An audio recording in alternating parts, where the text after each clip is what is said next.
So మొదటగా తెలంగాణలో ఉన్నటువంటి బీసీ ప్రజలందరికీ బీసీ ఉద్యమాభివందనాలు తెలియజేస్తా ఉన్నాం. గత కొంతకాలంగా ఇవాళ ఎన్ని తారీఖు దర్శన్ భాయ్? 2 తారీఖు, నవంబర్ 2, 2024లో ఎక్కడ ఉన్నాను?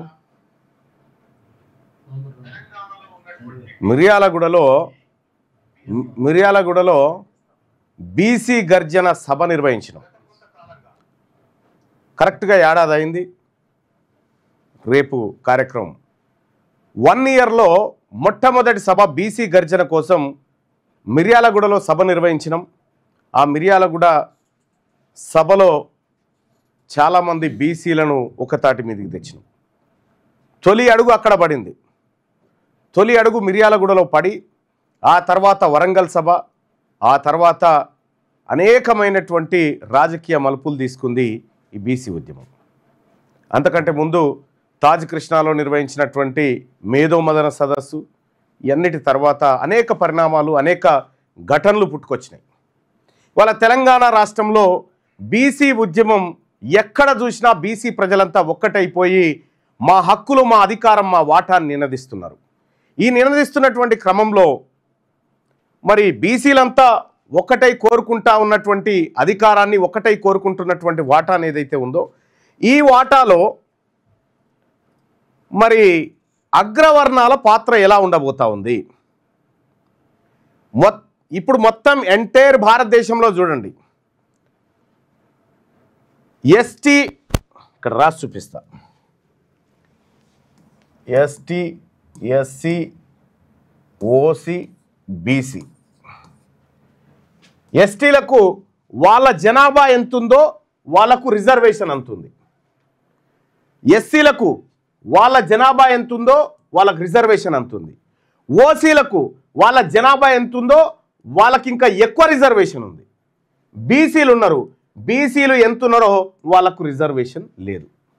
సో ఇక్కడ ఒరిజినల్గా అన్యాయానికి గురైతున్న వర్గం బీసీలు. మరి ఈ బీసీలకు రిజర్వేషన్ కావాలని ఎప్పుడైనా ఓసీలు కోరుకుంటారా? ఇప్పుడు విషయం ఏంటంటే, వీళ్ళ దైనందిన జీవితాలను బట్టి ఆ రోజు రాజ్యాంగం వీళ్ళకు, ఆ తర్వాత వీళ్ళకు, వీళ్ళిద్దరికి ఎంత ఉంటే అంత కడుపు నిండా రిజర్వేషన్ ఇవ్వాలని రాజ్యాంగం చెప్పింది. రాజ్యాంగం గౌరవించాలి కాబట్టి వాళ్ళకి పోతుంది. వీళ్ళు మధ్యాంతరంగా 10% రిజర్వేషన్ తెచ్చుకున్నారు. కానీ 100కి 62% ఉన్నటువంటి బీసీలకు ఇవాళ 22% రిజర్వేషన్ కూడా దక్కుతలేదు. సో మొత్తం ఎంటైర్ సిస్టంలో మోసపోతా ఉంది, అన్యాయానికి గురైతా ఉంది బీసీలు మాత్రమే. సో మరి ఈ బీసీలకు రిజర్వేషన్ కావాలని మేము కూడా చెప్తా ఉన్నాం. ఎవరెంతో మీది మీరు తీసుకున్నప్పుడు మాది మాకు ఇవ్వచ్చు కదా, మీది మీరు పంచుకున్నప్పుడు మాది మాకు ఇవ్వచ్చు కదా అనేది మా ఆవేదన.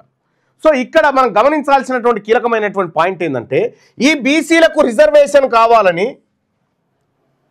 రెడ్లు డిమాండ్ చేస్తారా? డిమాండ్ చేస్తారు. ఎంతసేపు చేస్తారు?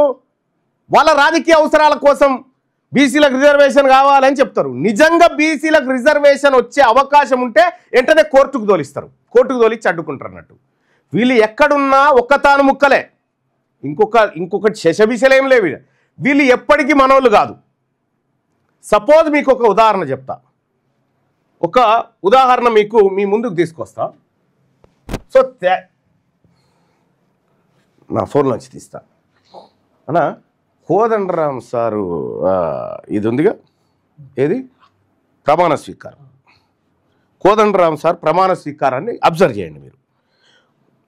కోదండరామ్ సార్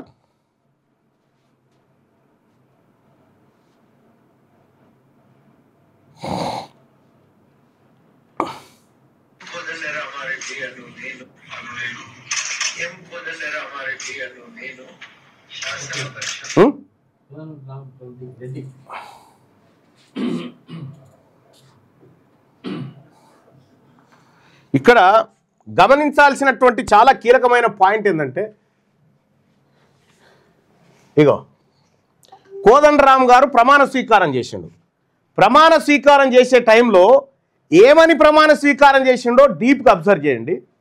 ఆ మైక్ తీసుకురా, ఇంకో మైక్ ఏది నీది కదే. అను నేను ఎం కోదండరామారెడ్డి అను నేను శాసన పరిషత్తు సభ్యునిగా నామనిర్దేశము అయినందున శాసనం ద్వారా నిర్మితమైన భారత రాజ్యాంగం పట్ల నిజమైన విశ్వాసం, విధేయత చూపుతానని, భారతదేశ సార్వభౌమాధికారాన్ని, సమగ్రతను కాపాడుతానని, నేను స్వీకరించబోయే కర్తవ్యాన్ని శ్రద్ధాసక్తులతో నిర్వహిస్తానని పవిత్ర హృదయంతో ప్రతిజ్ఞ చేస్తున్నాను.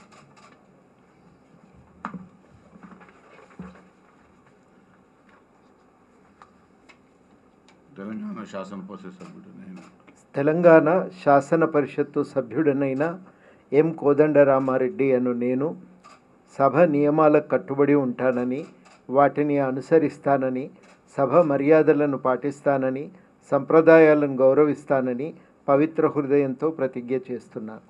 చూసిరా, ఎం కోదండరామారెడ్డి అనే నేను అని చేసిండ్రు. కానీ ఆయన ఎప్పుడు కూడా లెటర్ ప్యాడ్లలో ఎక్కడ కూడా ఆ రెడ్డి అనే పదం రాలేదు. చాలా జాగ్రత్తగా మెయింటైన్ చేస్తూ ఉంటాడు. ఇప్పుడు కోదండరామారెడ్డి సార్ కూడా బీసీ ఉద్యమానికి మద్దతు ఇస్తూ ఉన్నాడు.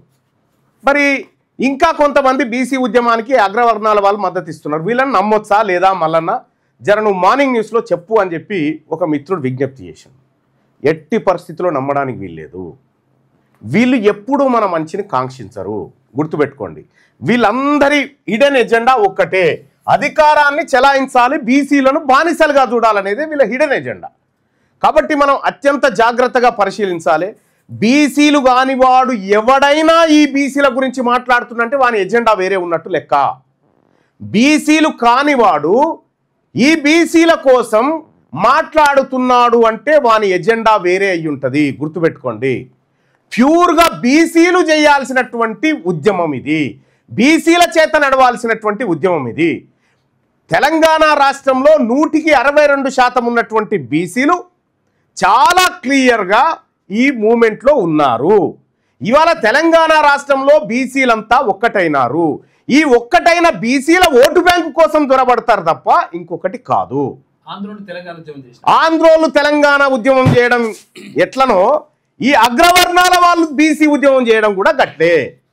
అధికారులు మీ సమస్యలు పట్టించుకోవట్లేదా? నెలల తరబడి మిమ్మల్ని ఇబ్బంది పెడుతున్నారా? మీ సమస్యకు ఎవరు స్పందించట్లేదా? సమస్య ఏదైనా ఎక్కడి నుంచైనా వెంటనే క్యూన్యూస్ కాల్ చేయండి. మీ తరఫున మేం బాధ్యత తీసుకుంటాం. కాల్ చేయాల్సిన ఫోన్ నెంబర్ 8499019921. పబ్లిక్ వాయిస్, సామాన్యుడి ప్రశ్నాస్త్రం. ప్రతి గురువారం ఉదయం 10 గంటలకు మీ క్యూన్యూస్ హెచ్డీలో నవంబర్ 6 నుంచి ప్రారంభం.